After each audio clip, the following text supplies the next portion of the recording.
Sanchez with Crucified Life Ministries, and today we're going to be looking at the Torah portion, Toldot. So let's jump right into it. It can be found in Genesis chapter 25, verses 19, beginning in verse 19, and going through chapter 28 all the way to verse 9. And in this Torah portion, many people focus on Esau and Jacob, and their births, and there's nothing wrong with that. And in times past, I have written commentaries, where I touch on that whole aspect. But in this portion, what I would like to do is, I would like to touch on the aspect of the wells that Isaac dug. So with that said, let's jump into the scriptures. In Genesis chapter 26, I believe beginning in verse 23, let me find it here.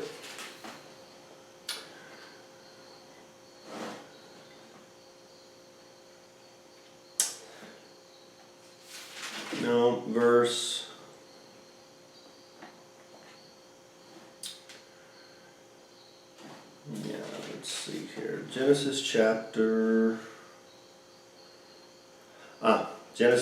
26, verse 18. And it says, "And Isaac digged again the wells of water which they had digged in the days of Abraham his father, for the Philistines had stopped them after the death of Abraham. And he called there the names by which his father had called him. And Isaac's servants digged in the valley and found there a well of springing water. And the herdmen of Gerar did strive with Isaac's herdmen, saying, The water is ours. And he called the name of the well Esek, because they strove with him, and they digged another well and strove for that also. And he called the name of it Sitnah. And he removed from thence and digged another well, for they had strove not, and he called the name of it Rehoboth. And he said, For now Elohim has made room for us, and we shall be fruitful in the land. And he went up from thence to Beersheba, and Elohim appeared unto him the same night, and said, I am Yahweh, I am the Elohim of Abraham, thy father. Fear not, for I am with thee, and will bless thee, and multiply thy seed for my servant Abraham's sake. And he built an altar there, and called upon the name of Elohim, and pitched his tent there, and there Isaac's servants dug a well. And Abimelech went to him from Gerar, and Asthath, one of his friends, and Pichol, the captain of his army. And Isaac said unto them, Wherefore come ye to me, seeing ye hate me, and have sent me away from you? And they said, We saw certainly that Elohim was with thee. And as we have done unto thee nothing but good, and have sent thee away in peace, thou art now the blessed of Elohim. And he made them a feast, and they did eat and drink, and they rose up betimes in the morning, and swear to one another, And Isaac sent them away, and they departed from him in peace. And it came to pass the same day that Isaac's servants came and told him concerning the well which they had digged, and said unto him, We have found water. And so they called the name Shiva. Therefore the name of the city is Beersheba unto this day. Okay. So as we're talking about these wells, what I would like to focus on is something very important. Water, which many of us know, water is a type and shadow of a spring, or not a spring, water is a type and shadow of Torah. Okay, because it gives life. All right. So here we have these wells. First we have Isaac redigging wells that Abraham had already dug, or Abraham had already established. And that's very important that we're going to see a little bit later on. But the word in Hebrew for the word dug or to dig is hapar, and it means to dig, to track, or to search, as in you're searching out something, you're looking for something, or some aspects of it can even be that you're confused, and in your confusion you're actually searching, you're looking for an answer that will do away with your confusion and bring clarity to what you're looking for.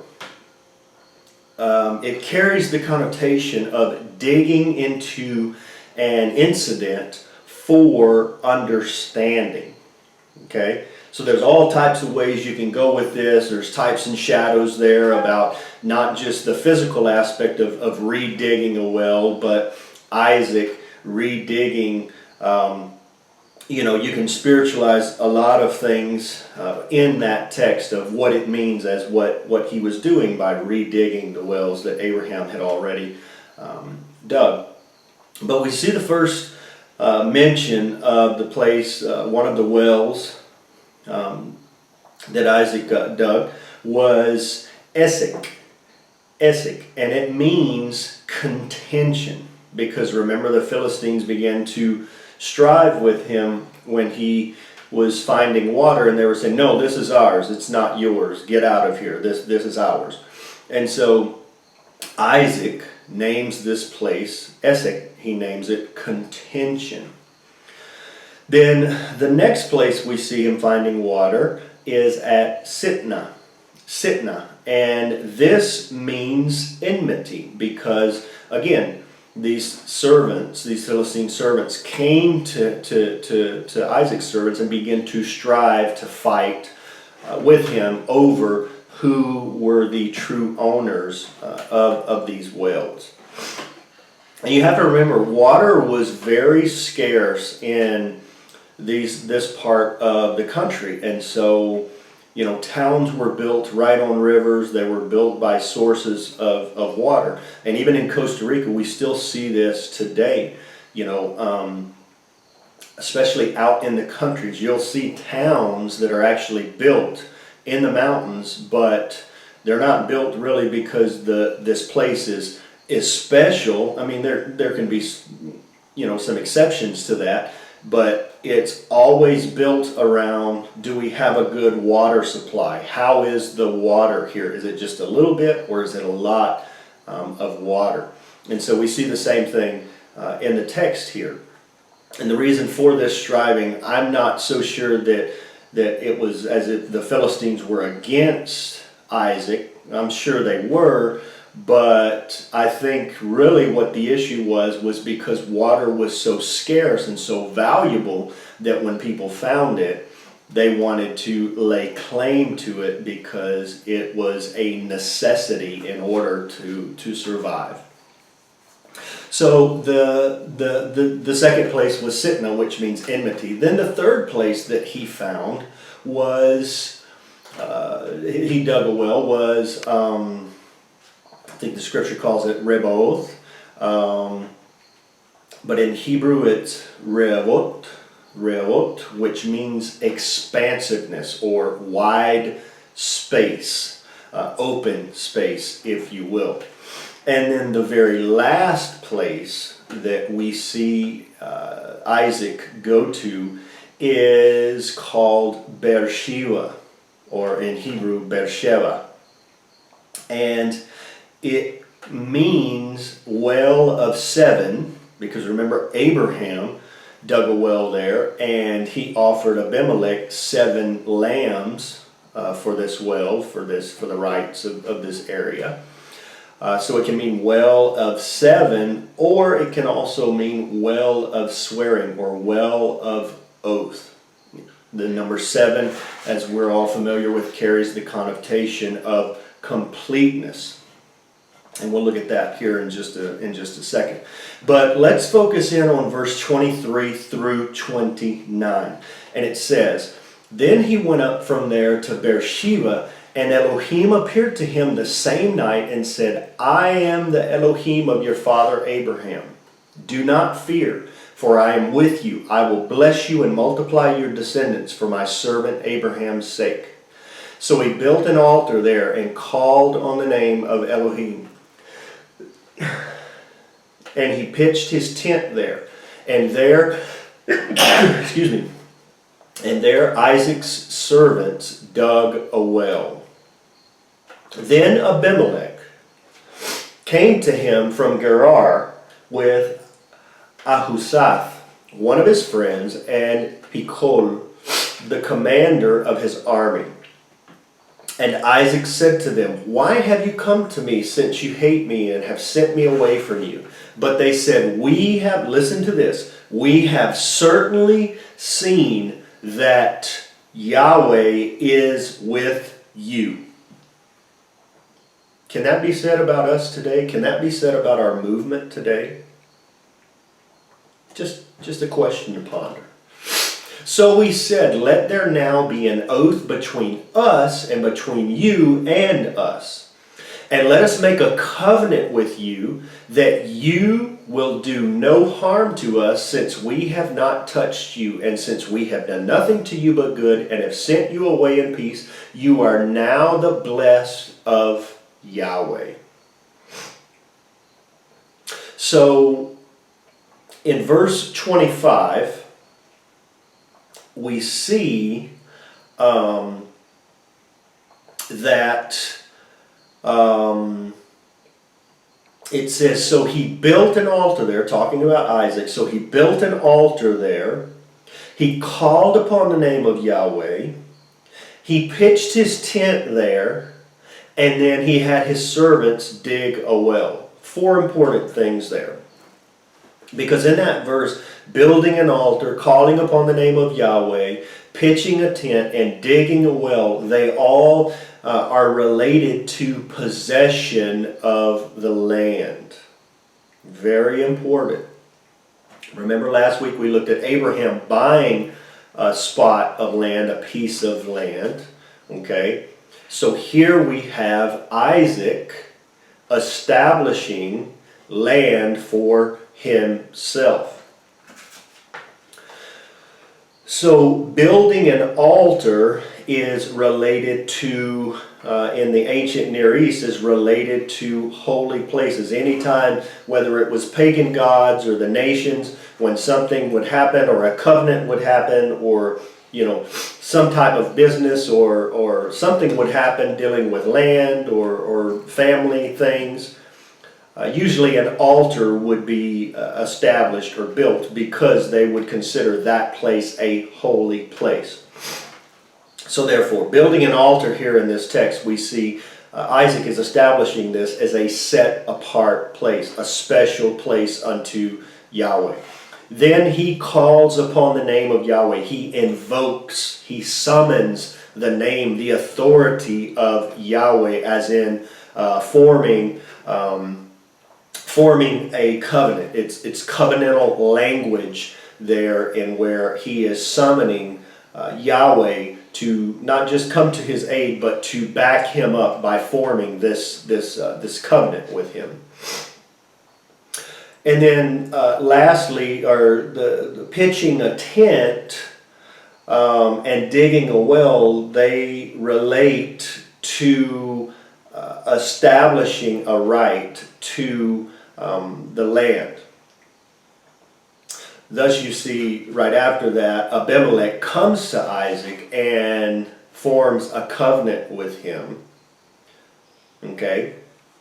And I'm not so sure. I mean, I know Isaac probably had lots of servants. He was very rich. I mean, he inherited the blessings from his father Abraham, who was a very wealthy and powerful man.